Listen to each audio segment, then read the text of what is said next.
claim I'm responding to today is that the growing use of telecommunications media has a negative effect on human interpersonal interaction.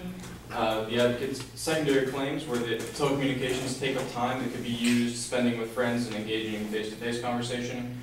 Secondly, telecommunications negatively affect a person's ability to express his or her ideas clearly to others. And finally, that social media speech can harm how we display ourselves in a professional environment. My claim for you today is that the advocate's support for his claim is insufficient and or irrelevant. In response to his first secondary claim that telecommunications take up time that should be spent in face-to-face conversation, he had a personal example of walking past people on the way to class and ignoring them for things he's doing on their phone.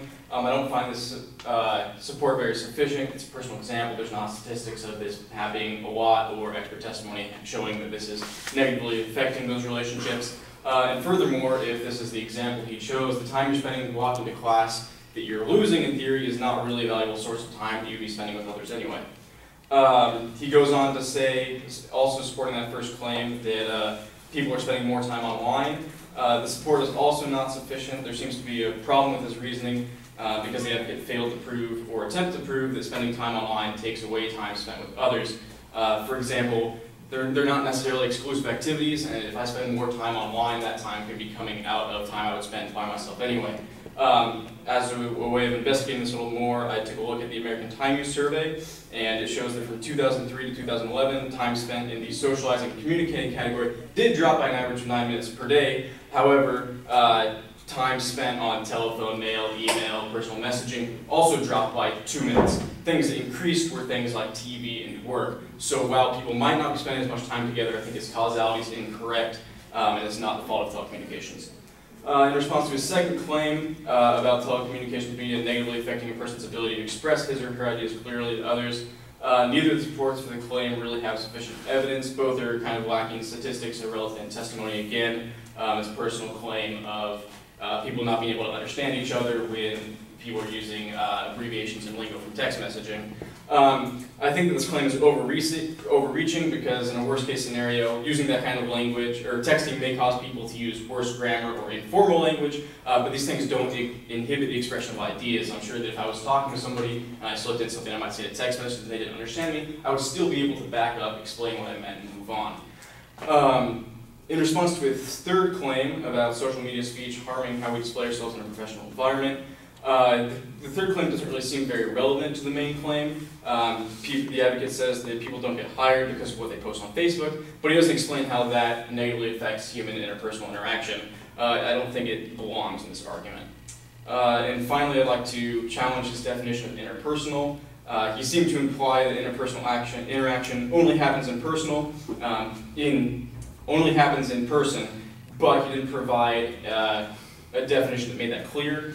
Normally, any interaction between two people would be considered interpersonal regardless of the medium in which it happens, and telecommunication enhances and facilitates interaction between people. So in conclusion, I think that there was little support to accept his claim.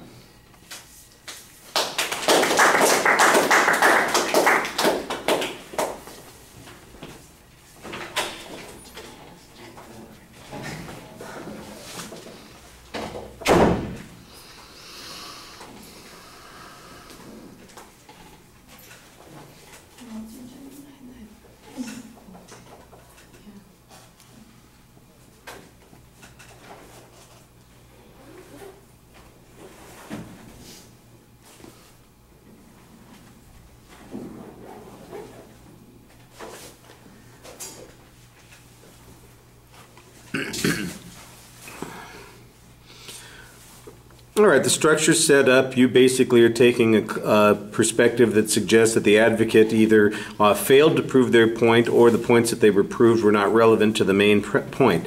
So that was pretty clear. On the time issue, I thought that you had an interesting analysis of how time is being evaluated by the advocate and spent in an interpersonal nature. And the advocate's own example of speaking to people on the way to class, for instance, I think does suggest perhaps that it is not the most valuable of time in the first place. That's a presupposition. I don't think that the advocate demonstrated that it's important. I don't know that we can automatically assume that it's not important, but I thought that it was a pretty reasonable press. I think other argument that you make on this point that says that the advocate assumes that there's a trade-off in the amount of time that we're spending, that there is some problem with making that assumption.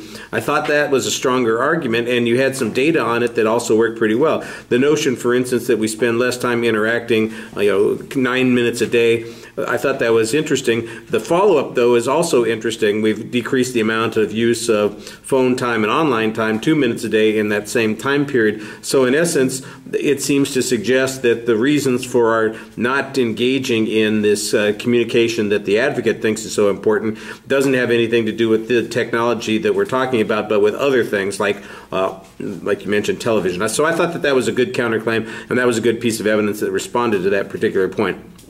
On the second point, basically it's a series of challenges on the absence of evidence that the advocate is presenting, and I think that you give some reasonable presses here. I think that you could probably offer some information on that point to make your argument seem a little bit more sound, but I thought there were reasonable challenges there. And the argument on the third point is basically a relevance issue. You're dismissing it because you're suggesting that the issue of whether or not somebody got hired doesn't have anything to do with their interpersonal satisfaction, which seems to be the point that the advocate talking about. And while I do think you probably have a good legitimate press here, I could also see that there might be some response to say, all your communication satisfaction would be minimized by the absence of having a job.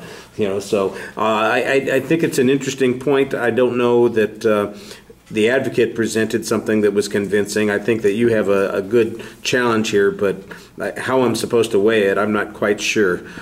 All right, thank you. It's also a little